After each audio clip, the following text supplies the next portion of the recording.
So I'm no expert, but I'm pretty sure this might be a tornado cloud. My reason being is 1, because it's super duper low to the ground.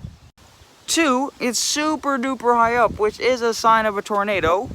3, the clouds are spiraling around it, and that's kind of sus. And 4, when it was passing by, well, now they're all doing this way, but earlier when it was passing by, they blew this way, and some trees blew this way, so kind of sus.